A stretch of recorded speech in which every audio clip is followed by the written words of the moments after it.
Hello बच्चों, चलिए 9th class की फर्स्ट वीडियो अपलोड करते हैं। और फर्स्ट चैप्टर आपको पता है, आपको फर्स्ट चैप्टर क्या है? मोशन। मैं अपनी पहली वीडियो में आपको बता चुका हूँ मोशन क्या होता है, क्यों मोशन हम पढ़ रहे हैं। मैं आपको ये पहली वीडियो में बता चुका हूँ। सीधी टॉपिक पे आते हैं, मोशन क्या होता है।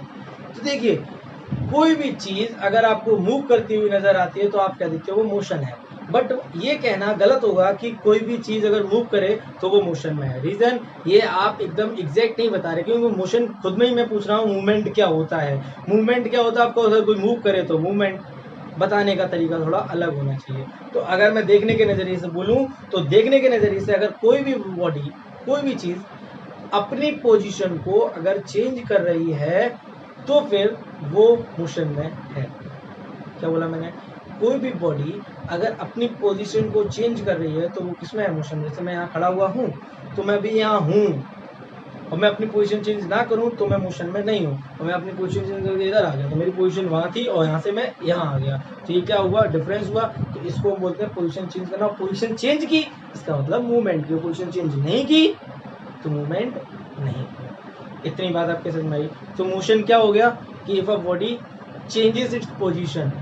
अच्छा, पोजीशन चेंज कर रहा है तो याद रखना, पोजीशन चेंज करते टाइम अगर आप मेरे सामने खड़े हैं तो जब आप यहाँ गए तो मैं यहाँ गया, और जब आप यहाँ आए तो मैं यहाँ आया। ठीक, एकदम साथ साथ, बिल्कुल साथ साथ। तो एक बात हो, मैं आपके सामने खड़ा था यहाँ पे, मैंने देखा अभी आप यहाँ हो, मेरे भी जस्ट सामने, मैं यहाँ गया, आप भी यहाँ आ गए। तो क्या मतलब निकला? तो मतलब ये निकला कि आप मुझे देखोगे, आप कहोगे कि आपने पोजीशन चेंज की ही नहीं। क्यों? मैं अभी भी तुम्हारे सामने हूँ, पहले भी तुम्हारे सामने था। तो सिर्फ पोजीशन चेंज करने से मैटर नहीं करेगा, पोजीशन चेंज होनी चाहिए किसी स्टेशनरी बॉडी के रिस्पेक्ट में। जैसे ये मार्कर यहाँ रखा हुआ है ऐसा, अब मैं यहाँ से इधर खिसक आया, मार्कर वहीं रखा है, स्टेशनरी बॉडी। स्टेशनरी बॉडी से मेरी पोजीशन क्या होनी चाहिए? चेंज। मैं पक्का कहीं ना कहीं से नोटिस किया जाना चाहिए कि हाँ मुझे कोई नोटिस कर रहा है, कोई मेरे साथ ही मूवमेंट में हो तो फिर तो बता लिया तुमने कि मोशन हो रहा है। इसमें बता ही नहीं सकते, लास्ट में मैंने आपको बताया था। ठीक है, तो किसी स्टेशनरी बॉडी, तो when a body changes its position with respect to a stationary body. किसके साथ? स्टेशनरी बॉडी के रिस्पेक्ट में। रिस्पेक्ट का मतलब होता है उसके सापेक्ष, मतलब उसको देखते रहो, उसके कंपैरिजन में मैंने अपनी पोजीशन चेंज किया नहीं की। अगर की है तो ठीक है, वो नहीं की है तो मैं रेस्ट में हूँ, मोशन में नहीं हूँ। इतनी बात आपके समझ। तो मोशन की डेफिनेशन आपको समझ में आई। When a body changes its position with respect to a stationary body और द टाइम, टाइम के रिस्पेक्ट में। जैसे मैंने कहा घड़ी देख रहा हूँ, चेंज हो रहा है, अभी मैंने देखा 10 बज रहे हैं, यहीं खड़ा हूँ, 11 बज रहे हैं, यहीं खड़ा हूँ। तो टाइम के साथ भी आप देख सकते हो। ठीक है, तो स्टेशनरी बॉडी और time, then the body is said to be in motion. किसमें कही जाएगी? मोशन में। जैसे मैंने कहा ये बॉडी यहाँ पर है P, और मैं यहाँ से खड़ा होकर देख रहा हूँ उसको। ठीक है, और मैं इसको देखे जा रहा हूँ कि ये पोजीशन चेंज करती कि नहीं। मैंने देखा 10 बजे, पोजीशन चेंज, फिर देखा 11 बजे, कहाँ है? यहीं है। पोजीशन चेंज नहीं की तो ये बॉडी मोशन में नहीं है। लेकिन मैंने 11 बजे देखा तो ये यहाँ नहीं, ये यहाँ है, तो इसने अपनी पोजीशन चेंज की, तो मैं कहूँगा कि ये मोशन में थी। इसमें थी? मोशन में। ये बात आपके समझ में। दूसरा आता है आपका एक टर्म आता है रेस्ट। क्या आता है बेटा? रेस्ट। रेस्ट क्या होता है बेटा? सिंपल, अगर कोई बॉडी पोजीशन चेंज नहीं करती है तो उसको हम बोलते हैं कि वो रेस्ट में, रुका हुआ, मूव ना करे। If a body doesn't change its position with respect to time or a stationary body, then the body is said to be at rest. किसमें कही जाएगी बेटा? रेस्ट में। अगर वो पोजीशन चेंज ना करे। बहुत छोटी छोटी चीज़ें हैं, थोड़ी कॉन्सेप्ट वाली चीज़ें थोड़ी आगे आएंगी, उनको आपको सीखना पड़ेगा, इंपॉर्टेंट होंगी। ठीक है, इसके बाद एक आती है आपकी रिलेटिव टर्म। ये क्या है? ये इन दोनों के लिए है। ये पॉइंट ये बोलता है कि मोशन और रेस्ट आर रिलेटिव टर्म्स। दोनों टर्म्स कैसी हैं? रिलेटिव। जो ये है वो ये है, जो ये है वो ये है। अब ये थोड़ा अजीब है। अजीब कैसे? अजीब नहीं है, आप थोड़ा सा समझेंगे तो आपके समझ में आ जाएगा। Motion and rest both are relative terms. Relative terms का मतलब, आप बताइए मैं रेस्ट में हूँ या मोशन में? तो आप कहोगे कि सर आप तो रेस्ट में खड़े हो। क्या पता आपको मैं ऐसे फ़ोन हाथ में पकड़ा हूँ और ऐसे चल रहा हूँ, ऐसे चल रहा हूँ इस तरीके से। अगर फ़ोन हाथ में रहेगा तो मैं आपके जस्ट सामने रहूँगा, जबकि मैं चल भी रहा हूँ तो भी, तो आप कहोगे मैं रेस्ट हूँ, जबकि मैं रेस्ट नहीं हूँ, चल रहा हूँ। है ना बात? तो हर बॉडी एक ही टाइम पर रेस्ट में भी है और मोशन में भी है। आप किसी को कह ही नहीं सकते कि वो रेस्ट में है या मोशन में। अगर आपने कह दिया डायरेक्ट कि ये रेस्ट में है या मोशन में, तो आप गलत हैं। रीज़न, आप जिस टाइम कहेंगे वो रेस्ट में है, मैं उसी टाइम उसको मोशन में दिखा सकता हूँ, आप भी दिखा सकते हो। कहीं से देख लीजिए उसके लिए तो मैं मोशन में हूँ, कहीं से देख लीजिए जैसे आप बस में चल रहे हो, बस में आप बैठे हुए अपने बगल वाली सीट वाले बंदे से आपने कहा पर बेटा मैं रेस्ट में हूँ, मोशन में हूँ, तो बोलेगा सर आप तो रेस्ट में हो मेरे साथ बैठे हुए। कहीं बाहर खड़ा हुआ पेड़ वाला क्या कहे पागल है क्या, मुझे तो तुम लोग मोशन में दिख रहे हो, ये सर भी मोशन में दिख रहे हैं, तो मैं मोशन में हूँ रेस्ट में, तो मैं रेस्ट और मोशन एक साथ बोल सकते हो। तो रेस्ट और मोशन कैसी टर्म होती है, रिलेटिव। तो आप कहोगे सर ये तो बड़ी कंफ्यूजन है, हम तो किसी को रेस्ट और मोशन कह ही नहीं सकते, इसका मतलब कह सकते हैं, आप इसको जरा समझने की कोशिश करें। हम तब कह पाएंगे जब हम एक चीज को फिक्स कर देंगे और हम कहेंगे बेटा इसको देखे रहो, इसके साथ मैं रेस्ट में हूँ और इसके साथ मैं किस में हूँ, मोशन में। जैसे वो बस में बैठा हुआ बता ये कह सकता था कि सर आप रेस्ट में हैं मेरे लिए, किसके लिए, मेरे लिए आप किस में हैं, रेस्ट में, और बाहर खड़े हुए बंदे के लिए किस में है, मोशन में।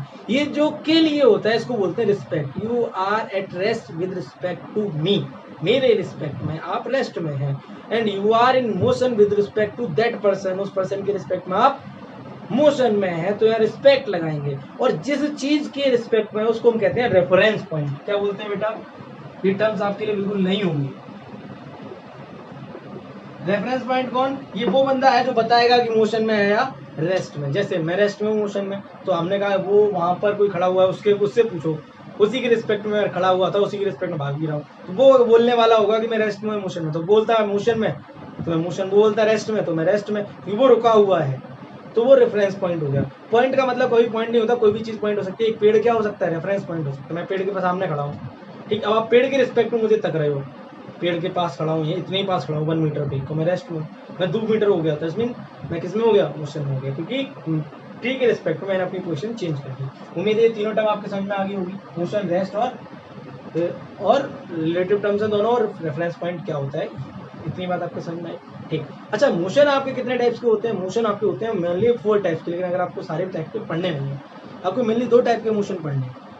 पहला मोशन यूनिफॉर्म मोशन। क्या है ये यूनिफॉर्म मोशन, देखिए यूनिफॉर्म मोशन होता है जो मोशन एक कंटिन्यूअस रेट से चले। कंटिन्यूअस रेट से मतलब मैं दौड़ रहा हूँ, आपको पता है मैं जब स्टार्टिंग में दौड़ूंगा तो बहुत तेज दौड़ूंगा, लेकिन दौड़ते दौड़ते थक जाऊंगा, मेरी स्पीड क्या हो जाएगी, मैं थोड़ा स्लो दौड़ूंगा फिर। तो पोजीशन चेंज करने का जो मेरा रेट है, मैं अभी 1 कदम चल पाता हूँ 1 सेकेंड में, फिर दूसरा कदम चल देता हूँ दूसरे सेकंड में, वो कदम की लेंथ सेम होती है, लेकिन जब थक जाऊंगा तो 2 सेकंड में 1 कदम चलूंगा, क्योंकि थक गया मैं, तो मेरी जो मोशन का रेट होगा वो कम होता जाएगा। ऐसे मोशन को बोलते हैं non uniform motion. Non uniform मतलब, यूनिफॉर्म का मतलब क्या होता है, एक जैसा। स्कूल में यूनिफॉर्म पहनते हैं, यूनिफॉर्म का मतलब यही होता है कि सारे बच्चे एक जैसे दिखें। तो यूनिफॉर्म और नॉन यूनिफॉर्म में यही डिफरेंस है बेटा।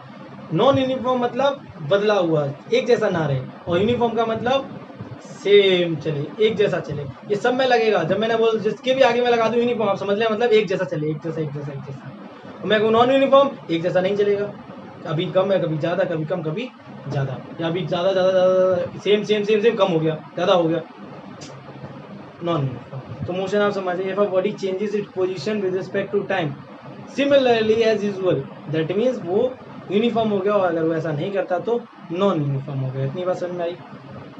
चलिए इसके बाद थोड़ा आगे बढ़ते हैं, ठीक। अब मैंने कहा पोजीशन जो चेंज हो रही है, वो पोजीशन चेंज होना हम बताएंगे। देखिए फिजिक्स के अंदर, ध्यान से समझिएगा बेटा, फिजिक्स के अंदर हम जो भी देखते हैं, क्या करते हैं, जो भी देखते हैं हम उसको मेजर करने की कोशिश करते हैं। ये सीख लीजिए आप बहुत अच्छे से। जैसे आपने देखा दूध गर्म है, कितना गर्म है, कोई कहेगा बहुत गर्म है, नहीं कोई कहेगा कम गर्म है, यार पी सकते हो, यार कम बहुत ये मेजरमेंट नहीं होता, तो हम उसको मेजर करते हैं वैल्यूज़ में कि 10 ग्राम है, वो 20 ग्राम है, तो समझ में आता है। ये शिमला गई, शिमला में बहुत ठंड पड़ रही, वो कह रहे नहीं हम जम्मू कश्मीर गए वहाँ ज़्यादा ठंड पड़ रही, कहाँ ज़्यादा पड़ रही, अरे नहीं शिमला में बहुत पड़ रही थी, क्योंकि जम्मू कश्मीर में थोड़ी कम, वो समझी जम्मू कश्मीर में बहुत थी लेकिन कम थी। अब ये बहुत और बहुत बहुत क्या होता है, कुछ नहीं होता, तो मेजरमेंट होनी चाहिए।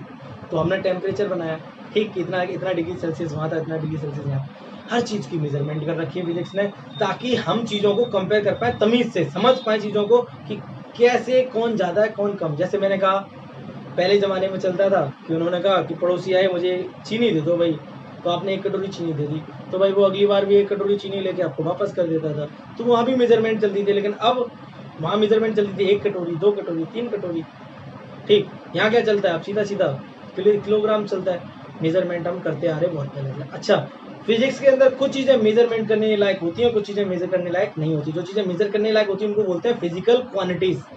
क्या बोलते हैं बेटा? Physical quantities.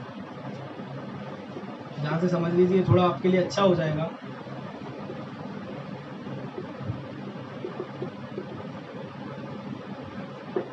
फिजिकल क्वांटिटीज ये क्या होती हैं? जिनको हम मेजर कर पाते हैं। तो जितनी भी चीज़ें आपके सामने मेजर करने लायक हो, लेंथ, हाइट, विड्थ, ठीक है, एरिया, जो भी है वो सब क्या है? Physical quantity. उनको हम क्या कर सकते हैं? मेजर कर सकते हैं। मेजर के अंदर आती हैं और वो मेजरेबल होती है। तो फिजिकल क्वांटिटीज होगी, ये क्या होती है? क्वांटिटी में भी measure, which can be measure, जिनको मेजर किया जा सकता है, वो होती है हमारी फिजिकल क्वांटिटीज। क्लियर इतनी बात? अगली बात करते हैं, फिजिकल क्वांटिटीज आपकी हैं कितनी? तो फिजिकल क्वांटिटी आपकी बहुत सारी है, गिनती नहीं है। आप धीरे धीरे जैसे जैसे बड़े होते जाओगे सीखते जाओगे, बहुत सारी हैं। लेकिन मेनली फिजिकल क्वांटिटीज दो टाइप्स की होती है। अब आप कहोगे सर जो हमें पता ही नहीं कोई भी, अभी आगे आप बढ़ते चलोगे धीरे धीरे। आज ये मान लीजिए यहाँ से आपकी स्टार्टिंग है क्वांटिटीज को पढ़ने की। कोई क्वांटिटीज आप पढ़ी हुई, आपने फोर्स पढ़ा था, मेजर किया था, फिजिकल क्वांटिटी। आपने एरिया पढ़ा है, मेजर किया है, फिजिकल क्वांटिटी। वॉल्यूम पढ़ा है, मेजर किया है, फिजिकल क्वांटिटी। आपने प्रेशर पढ़ा था, मेजर किया है, फिजिकल। तो इससे बहुत सारी फिजिकल क्वांटिटीज आप कुछ पढ़ चुके हो, कुछ पढ़नी है। लेकिन ये मानिए आपकी 9 से स्टार्टिंग चल रही है उस चीज़ की।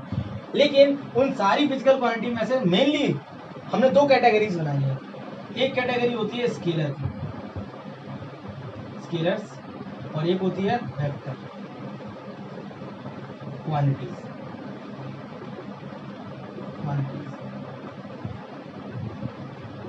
आप समझ लीजिए सर ये स्केलर वेक्टर क्या है? अजीब है थोड़ा, बट समझने की कोशिश करिए तो आपके समझ में आएगा। मैं आपको समझाने की कोशिश करता हूँ। आप दुकानदार के पास गए, आपने कहा मुझे चीनी दे दो, आप 2 किलो शुगर लेने गए, ठीक है। क्या दुकानदार आपसे ये पूछता है कि बेटा 2 kg शुगर किधर दूं? इधर, इधर, ऊपर, नीचे, किधर? कभी पूछा? कभी नहीं। आपको सिर्फ क्या कहना पड़ता है? 2 kg शुगर। आपको सिर्फ अमाउंट बतानी पड़ती है। अमाउंट बताते ही सामने वाला बंदा समझ जाता है कि आप कहना क्या चाह रहे हैं। दैट मीन्स कुछ चीज़ें ऐसी होती हैं जो सिर्फ अमाउंट बताते ही अपने आप में सफिशियंट हो जाती हैं, उनको ज़रूरत ही नहीं पड़ती किसी और ज़्यादा इन्फॉर्मेशन। अमाउंट का मतलब होता है मैग्नीट्यूड। सीख लीजिए ये चीज़। जो भी अमाउंट आप बोलते हो, न्यूमेरिक वैल्यू, उसको क्या बोलते हैं? मैग्नीट्यूड। क्या बोलते हैं बेटा? मैग्नीट्यूड। तो कुछ क्वांटिटीज सिर्फ मैग्नीट्यूड से अपने आप में कंप्लीट होती हैं। जैसे मास, जैसे आपने केजी बोला, मास मैग्नीट्यूड से कंप्लीट है। वो पूछेगा ही नहीं क्या चाहिए, किधर चाहिए, उधर चाहिए, वो सीधा 2 किलो लेगा, आपको दे देगा। तो यहाँ आपको समझ में आया, सिर्फ मैग्नीट्यूड से काम हो गया। 2 kg, 2 बोलने से काम हो गया। अगली चीज हमने कहा कि बेटा मुझ पे फोर्स लगाओ, तो आप फोर्स लगाओगे, आप ऐसे सामने जाओगे, ऐसे मारोगे, मैं पीछे जाके लग जाऊंगा। फिर कहूँगा बेटा आपने गलत। क्यों? क्या मैंने आपसे ये कहा था कि इधर से ऐसे लगाओ? मैंने आपसे सिर्फ यही तो कहा था फोर्स लगाओ। आपको पूछना चाहिए सर कितना फोर्स लगाएं, तो मैं आपसे कहता 20 न्यूटन का फोर्स लगाओ। लेकिन 20 न्यूटन से अकेला काम पूरा नहीं हो जाता। फिर मुझे आपसे ये और कहना पड़ता है बेटा फोर्स इधर से लगाओ, इधर की तरफ, ताकि यहाँ दर्द हो रहा है यहाँ दब जाए, या फोर्स इधर से लगाओ इधर की तरफ। दैट मीन्स यहाँ मुझे आपको ये कन्वे करना पड़ेगा कि किधर से किधर लगाना। That means direction is must. Without direction we can't complete this quantity. हम इस क्वांटिटी को कंप्लीट नहीं कर सकते कि 20 न्यूटन फोर्स लगाओ, किधर लगाएंगे नहीं पता। समझ रहे हो आप मेरी बात? तो डायरेक्शन, कुछ क्वांटिटीज डायरेक्शन के साथ कंप्लीट होती हैं। मैग्नीट्यूड तो आपको पता है, वो तो बताना ही पड़ेगा। मैं फोर्स लगा, फोर्स कहाँ से, फोर्स कितना लगा, कुछ नहीं, तो बताना तो पड़ेगा कितना। तो कितना तो कंफर्म होता है कि कितना लगाना है, बट डायरेक्शन मैंडेटरी होती है, किसी में नहीं होती। तो जिसमें डायरेक्शन मैंडेटरी होती है, जैसे फोर्स, उनको कहते हैं वेक्टर क्वांटिटी। जिसमें डायरेक्शन मैंडेटरी नहीं होती उसको हम कहते हैं स्केलर क्वांटिटी, जैसे कि मास। तो स्केलर क्वांटिटी समझिए those quantities which needs only magnitude, जिन्हें किसकी जरूरत होती है? मैग्नीट्यूड की जरूरत होती है, डायरेक्शन की जरूरत नहीं होती, उनको क्या बोलते हैं? Vectors quantities. और वो क्वांटिटीज जिनको किसकी जरूरत हो? मैग्नीट्यूड प्लस डायरेक्शन ऑल्सो, उनको डायरेक्शन की भी जरूरत हो, तो ऐसी क्वांटिटीज को हम क्या बोलते हैं? Vector quantities. समझ में आ गई होगी आपके स्केलर और वेक्टर्स। ये मैंने आपको इसलिए बताया कि आगे चलते चलते आपको यह खुद सोचनी पड़ेगी कि स्केलर है या वेक्टर। क्लियर है बेटा? चलिए आगे चलते हैं, थोड़ा समझते हैं। अभी तक आपने ये सीखा कि एक बॉडी पोजीशन चेंज कर सकती है। एक बॉडी क्या कर सकती है?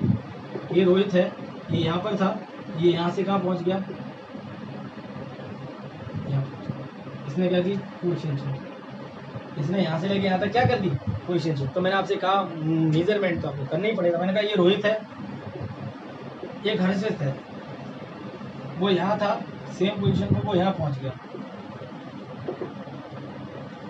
पोजीशन दोनों ने चेंज की। बताइए किसने पोजीशन ज़्यादा चेंज की, किसने पोजीशन कम चेंज की। इसने कम की, इसने मतलब कैसे पता आपको, सर हमें दिख रहा है ना, इसने कम की इसने ज़्यादा की, कैसे पता, कैसे, इसने कम इसने ज़्यादा, कितनी ज़्यादा, इसने सर इसने बहुत ज़्यादा कर दी, इसने कम की, कितनी।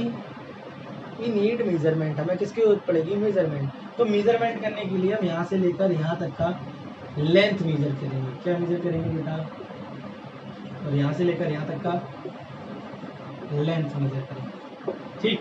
और मेजरमेंट जो निकल गया, ये पोजीशन चेंज किसने ज़्यादा की किसने कम की, ये पता लग जाएगा। लेकिन मैंने कहा ये यहाँ पहुँच गया और ये यहाँ पहुँच गया। मैंने कहा ये यहाँ कैसे पहुँचा, तो पहुँचने के तरीके बेटा बहुत हैं। आपको पता है, आपने यहाँ देखा फिर यहाँ देखा, हो सकता है इस डायरेक्ट सीधा चला गया हो सकता है वो ऐसे गया हो सकता है वो ऐसे गया हो सकता है वो ऐसे गया हो सकता है वो ऐसे घूम घूम घूम घूम घूम घूम के गया हो। अब मुझे एक बात बताओ, क्या ये सारी चीज़ें पॉसिबल नहीं है? तो बताओ वो कितने ज़्यादा लेंथ कवर करके दूसरे पॉइंट पर जा सकता है। तो आप कहोगे सर कुछ तो कुछ कह ही नहीं सकते, यहाँ से भी जा सकता है, बीच में से भी जा सकता है, तो बहुत सारी लेंथ कवर कर सकता है। लेकिन मैं आपसे कहूँगा कि एक लेंथ होगी जो सबसे छोटी लेंथ होगी और बाकी सारी उससे बड़ी होंगी। एक लेंथ होगी जो स्ट्रेट लाइन, सीधे चले जाइए आप यहाँ से, ये स्ट्रेट लाइन वाला स्ट्रेट पाथ, ये सबसे शॉर्ट पाथ है, शॉर्टेस्ट पाथ है। बाकी ये बड़ा है, ये उससे भी बड़ा है, ये बड़ा, बाकी सारे बड़े हैं। तो हमने कहा इनको नेम देते हैं पाथ्स को, क्या है।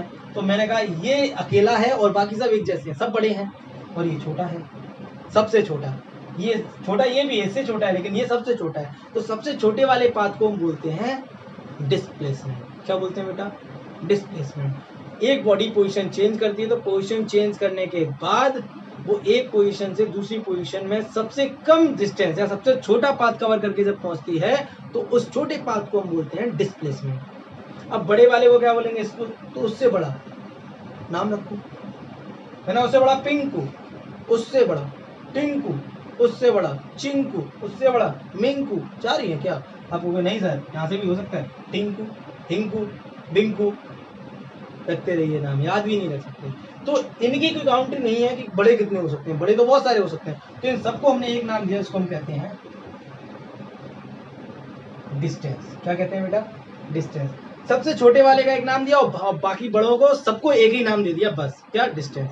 तो हमने क्या किया, इस पोजीशन चेंज करने को दो पार्ट में डिवाइड कर दिया, एक डिस्टेंस में और एक डिस्प्लेसमेंट। यानी बॉडी पोजीशन चेंज करेगी दो केसेस में, या तो वो डिस्टेंस के थ्रू करेगी या डिस्प्लेसमेंट के थ्रू करेगी। ये बात आपके समझ में आ गई, ठीक। दोनों ही मेजर की जाएंगे और दोनों ही क्या है, लेंथ है। ये भी लेंथ है और ये भी क्या है, length, length of the path. लेकिन length of the shortest path is displacement and length of the actual path जिसपे वो चला है वो क्या है, डिस्टेंस। ये बात आपके समझ में आ गई। मतलब जो सबसे शॉर्टेस्ट पाथ होगा उसको हम बोलेंगे डिस्प्लेसमेंट, और बाकी बड़ा वाला पाथ होगा उसको क्या बोलेंगे, डिस्टेंस। क्लियर बात। अब आप जब डिस्टेंस को मेजर करोगे तो वो होगी तो लेंथ, और उस लेंथ को मेजर करने पर क्या यूनिट आएगी, तो लेंथ की यूनिट होती है मीटर बेटा, आपको पता है। 1 मीटर, 2 मीटर, 3 मीटर, लेंथ ऐसी तो मेजर करोगे तो लेंथ की यूनिट मीटर है, इसलिए डिस्टेंस की यूनिट भी मीटर और डिस्प्लेसमेंट की यूनिट भी मीटर। अब बात आती है कि क्वांटिटी दो सीखी आपने, एक डिस्प्लेसमेंट और एक डिस्टेंस। कौन सी स्केलर कौन सी वेक्टर, ये आपको पकड़ना है। बताइए कौन स्केलर कौन वेक्टर। अब मैंने कहा बताओ मेरा घर किधर, या मुझे बताओ टिंकू का घर कहाँ है। मैंने कहा यहाँ से पंजाबी कॉलोनी में घर है, तो पंजाबी कॉलोनी के रास्ते मुड़ने पड़ेंगे, ऐसे फिर ऐसे फिर ऐसे फिर ऐसे। तो मैं उसको ये बोलूँगा कि ऐसे ऐसे जाओ, ये क्या मैंने डायरेक्शन बताई उसको, ये ऐसे जाओ फिर ऐसे जाओ फिर ऐसे जाओ, मैंने डायरेक्शन बताई उसको। आपको हाँ सर इधर जाओ लेफ्ट लो, इधर जाओ क्या डायरेक्शन बताई। लेकिन मैं उससे कहूँगा बेटा देखो यहाँ से वो देखो घर दिख रहा, सीधा सामने घर दिख रहा। अब जब सामने मैंने बोला सामने घर दिख रहा है, तो सामने घर दिखने का मतलब हो गया बेटा सीधा मेरी उंगली के सामने होगा सीधा घर, दैट मीन सीधी डायरेक्शन है। That mean straight path. यानी स्ट्रेट पाथ में डायरेक्शन होती है, लेकिन घूमते हुए पाथ में डायरेक्शन नहीं होती। आप कहोगे नहीं होती, क्यों नहीं सर? होती तो है, लेफ्ट राइट होती है, लेकिन वो उसको हम वो पर्टिकुलर डायरेक्शन नहीं कह सकते, जबकि डिस्प्लेसमेंट में एक पर्टिकुलर डायरेक्शन होती है। वो घर सीधा जाओ, अब बीच में घर पर पड़ रहे हैं तो आपको मुड़ना पड़ेगा, वो दूसरी बात है। लेकिन मेरी उंगली ने तो सीधा बताया था, डायरेक्शन एकदम क्लियर। तो आपको दिख रहा है ये जो स्ट्रेट पाथ है इसमें डायरेक्शन भी है, इसको बताने के लिए डायरेक्शन ऑटोमेटिक कंसीडर हो जाती है। तो डिस्प्लेसमेंट इज अ वेक्टर 1 और डिस्टेंस इज अ स्केलर। इतनी बात आपके समझ में आ गई होगी बेटा। तो डिस्प्लेसमेंट वेक्टर क्वांटिटी, स्केलर और डिस्टेंस कैसी है? स्केलर क्वांटिटी है, ये समझ लीजिए अच्छे से। और डिस्टेंस क्या होती है? कोई पाथ की पूरी लेंथ होती, दोनों ही लेंथ है, ठीक है। ये पोजीशन को मेजर करने का एक तरीका दिया हमने। अब थोड़े से क्वेश्चन देखो, आप मुझे बताना, फिर समझने की कोशिश करना आप जरा। एक सर्कल है, ठीक है। अब देखो इनिशियल पॉइंट फाइनल पॉइंट क्या होता है ये समझ लो। वो यहाँ से शुरू किया और यहाँ आ गया, तो ये इनिशियल पॉइंट है, फाइनल पॉइंट है। तो आप इसमें एंट्री, इसमें ज्यादा सोचना नहीं। इनिशियल फाइनल कोई बड़ी बात नहीं होती। इनिशियल मतलब जहाँ से वो स्टार्ट किया चलना, और फाइनल मतलब जहाँ खत्म कर दिया उसने, ठीक। वो ये इसको आधा कर दिया आप, ठीक है। ये यहाँ से ए पॉइंट से चलना स्टार्ट करता है। किस पॉइंट से? पॉइंट ए से। ये चलता है, कहाँ पहुंच जाता है? B point. कहाँ पहुंच जाता है? अब मैं आपसे बोल रहा हूँ, इसकी जो रेडियस है वो है 7 मीटर। कितनी रेडियस है? 7 मीटर। अब मैं आपसे वो बताऊँ, यहाँ पर जो खड़ा हुआ था रोहित ने कितना डिस्टेंस कवर किया, कितना डिस्प्लेसमेंट कवर किया? तो देखो स्टार्ट कहाँ से किया? यहाँ से, और खत्म कहाँ किया? यहाँ। एक्चुअल में वो कैसे गया? ऐसे। तो एक्चुअल पाथ कौन सा हुआ? ये। इस पाथ की जो लेंथ होगी उसको हम बोलेंगे डिस्टेंस, इस पाथ की लेंथ, क्योंकि वो इस पे चल के गया। लेकिन अगर मैं कहूँ आपको कि उसको डिस्प्लेसमेंट कवर करना था, वहां पहुंचना था, शॉर्टेस्ट पाथ, तो शॉर्टेस्ट पाथ कौन सा होता है? ये डायमीटर वाला। तो ये हो गया डिस्प्लेसमेंट। अब आप कैलकुलेट अच्छे से कर पाओगे। ये है हाफ ऑफ सर्कमफ्रेंस, तो डिस्टेंस इक्वल क्या हो जाएगा? 1/2 ऑफ 2 पाई आर। 2 से 2 कैंसिल, पाई हो गया 22/7, आर हो गया 7, कैंसिल हो गया कितना? 22 मीटर। डिस्टेंस कितना चला? 22 मीटर। डिस्प्लेसमेंट कितना हुआ? तो ये रेडियस 7 मीटर, ये 7 डायमीटर क्या होता है? डायमीटर इक्वल हो जाएगा, डिस्प्लेसमेंट हो जाएगा कितना? 2r, 2 × 7 that means 40 metre. ये इसका हो गया डायमीटर, और ये हो गई इसकी डिस्प्लेसमेंट। दूसरी चीज, अगर ये घूम के ही यहाँ आ जाए तो यहीं आ गया। अब बताओ, तो आप कहोगे सर इनिशियल पॉइंट भी यही है और फाइनल पॉइंट भी यही है, तो अब डिस्प्लेसमेंट हो गया 0। क्यों? वो जहां से चला था वहीं आ गया। कितनी डिस्टेंस चला? बिल्कुल भी। फाइनल इनिशियल पॉइंट भी कितनी डिस्टेंस चलनी पड़ेगी एक जगह से दूसरी जगह पहुंचने में? 0। That means distance is 0, but displacement is 0, but distance is not 0, क्योंकि उसका पूरा पार्ट घूम गया। डिस्टेंस कितनी हो जाएगी? 2 पाई आर, 2 × 22/7 × 7 कैंसिल, 44 मीटर्स हो जाएगी डिस्टेंस, बट डिस्प्लेसमेंट 0 हो जाएगा। ये कुछ डिफरेंसेस हैं डिस्टेंस और डिस्प्लेसमेंट में, कि डिस्प्लेसमेंट 0 भी हो सकता है। डिस्प्लेसमेंट कैसा हो सकता है? 0 हो सकता है, बट डिस्टेंस 0 नहीं हो सकती, ठीक है। बड़ा कौन सा होता है? तो डिस्टेंस और डिस्प्लेसमेंट में डिस्टेंस बड़ा होता है, डिस्प्लेसमेंट छोटा होता है। हो सकता है दोनों इक्वल हो जाए, ठीक है। तीसरी चीज ये होती है कि डिस्प्लेसमेंट नेगेटिव हो सकता है और डिस्टेंस नेगेटिव नहीं हो सकती। जैसे मैंने कहा ये यहाँ से यहाँ चला, अरे तो कुछ ना कुछ तो चला होगा, 1 2 3 4 5 माइनस होना हो जाएगा, लेकिन डिस्प्लेसमेंट माइनस हो सकता है। आपको बस डिस्प्लेसमेंट भी तो लेंथ ही है, लेंथ माइनस कैसे हो जाएगी? हाँ, डिस्प्लेसमेंट भी लेंथ है और वो माइनस नहीं हो सकती, बट डायरेक्शन के लिए माइनस साइन लगा सकते हैं। जैसे मैंने कहा 5 मीटर इधर गया और कोई 5 मीटर इधर आया, तो डिफरेंस नहीं है ना, डायरेक्शन का डिफरेंस है।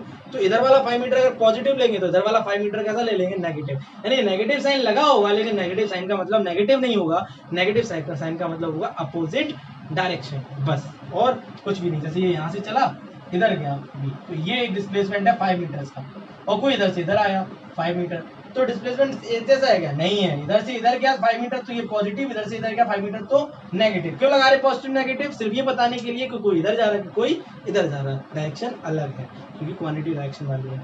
इस वीडियो में इतना ही रखते हैं। अगली वीडियो में आपको स्पीड्स के बारे में बताऊंगा, कैसे मेजरमेंट होती है, क्या चीज़ है वो, ठीक है। इसके क्वेश्चंस करिएगा, कुछ डाउट्स हो तो पूछिएगा। Thank you so much.